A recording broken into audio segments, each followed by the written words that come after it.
Subhanallah, Anda melihat ibu Anda sekarang berada di depan Anda. Ternyata tangan itu adalah tangan ibu Anda yang sedang memanggil engkau. Sekarang Anda lihat sosok ibumu itu yang setiap hari Anda marahi dan hardik itu berada di depanmu. Anda lihat wajahnya yang sudah semakin tua karena memikirkan kemaksiatan yang kita lakukan. Anda lihat wajahnya yang semakin tua karena memikirkan anaknya yang nakal dan tidak pernah menurut dengannya. Anda lihat kerut wajahnya yang semakin tua karena mungkin sekarang beliau sedang sakit tapi tidak dia ceritakan kepadamu karena takut mengganggu pelajaranmu. Anda lihat wajahnya makin tua dan rambutnya semakin putih karena mungkin dia menderita penyakit kronis yang dia tidak ceritakan kepadamu karena dia takut mengganggu pelajaranmu. Kemudian ibumu tersenyum kepadamu, senyum yang sangat indah. Kemudian ibumu mengecup keningmu, sebagaimana ketika dia kecup keningmu saat kau sakit pada saat engkau kecil dulu. Kemudian ibumu mengusap kepalamu sebagaimana dia mengusap ketika dia menghiburmu saat kau sedih waktu TK dan SD dulu. Kemudian ibumu itu memelukmu dan engkau merasakan energi cinta dan keikhlasan ibumu mengalir pada dirimu malam ini. Kemudian ibumu mengecup keningmu dan pipi sebelah kanan dan kirimu, sebagaimana yang biasa dia lakukan ketika dia mengantar engkau ke TK waktu engkau kecil dulu. Kemudian ibumu membisikkan di telingamu, "Wahai anakku yang ibu cintai, maafkan ibu mengganggumu di pantai yang indah ini. Maafkan kesalahan ibu selama ini ya nak. Kalau ibu senantiasa menyuruhmu untuk sholat 5 waktu, kalau ibu senantiasa menyuruhmu belajar dan mematikan televisi, kalau ibu senantiasa menyuruhmu untuk berbakti kepada ibu dan ayahmu, sebetulnya ibu tidak minta apa-apa nak. Ibu cuma minta doakan ibu 1 menit saja setelah sholat-sholatmu. Nak, ibu tidak tahu apakah kau pulang nanti kau masih bisa melihat dan bertemu dengan ibu. Mungkin ketika mobil sekolah mengantarkanmu ke rumah, kau melihat orang sudah berkumpul di rumahmu.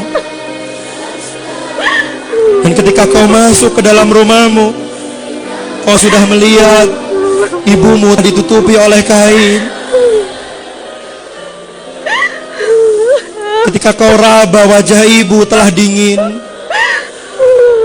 Ketika kau raba, nadi ibu sudah tidak berdetak. Seandainya itu yang terjadi, wahai ibu, wahai anakku, maafkan ibumu ini. Maafkan. Jikalau ketika kecil dulu ibu sering memarahimu. Terus terang nak, sejak dulu ibu ingin beli baju baru, tapi selalu aku tahan supaya engkau bisa beli baju baru, supaya kau tidak malu dengan kawanmu. Ibu ingin beli daster dan sandal baru, tapi selalu ibu tahan supaya engkau bisa beli sepatu baru, supaya kau tidak malu dengan kawanmu. Seandainya ibu tidak bisa menemuimu lagi, ibu titip ayahmu nak, temani dia, gantikan ibu untuk memasakkan masakan kesukaannya. Lihatlah baju ibu ayahmu. Bahkan ketika kau bangun tidur siang di sore hari, ayahmu belum pulang, bukan? Bahkan ketika kau habis sholat asar, engkau akan belajar, ayahmu mungkin belum pulang. Dan ketika dia pulang, kau masih melihat bajunya basah karena keringat untuk membesarkan dan menyekolahkanmu.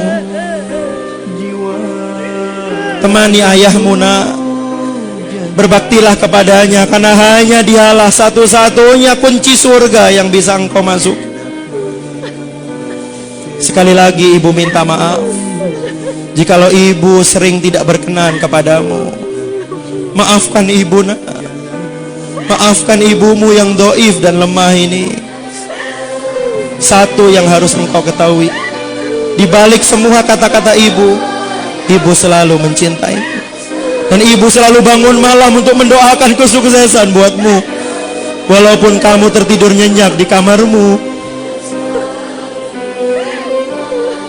Kemudian ibumu melepaskan pelukannya. Dan dia meninggalkan kamu.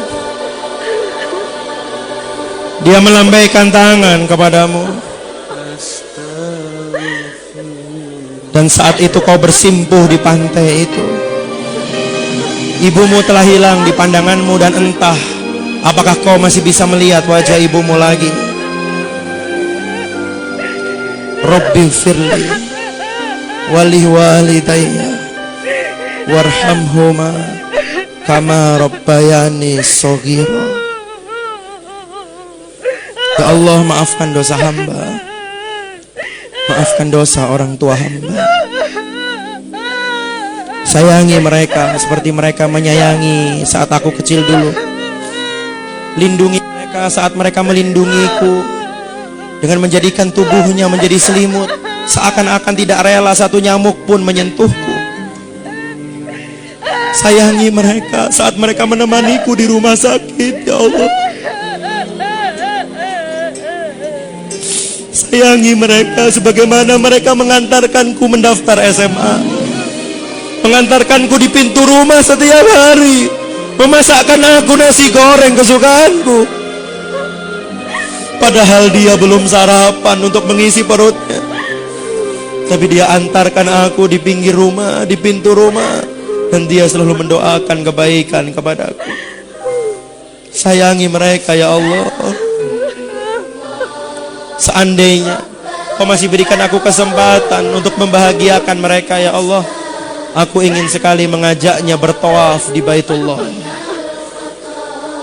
Aku ingin sekali mengajaknya dan menggandeng tangannya untuk sa'i antara Safa dan Marwah, untuk berdoa di Raudhah di Masjid Nabawi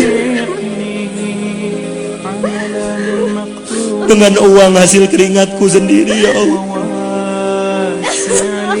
Ingin sekali aku memberikan hadiah ulang tahun untuk mengajaknya naik haji, ya Allah.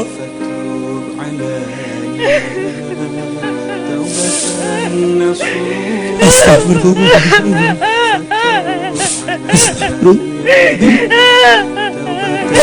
Astagfirullah.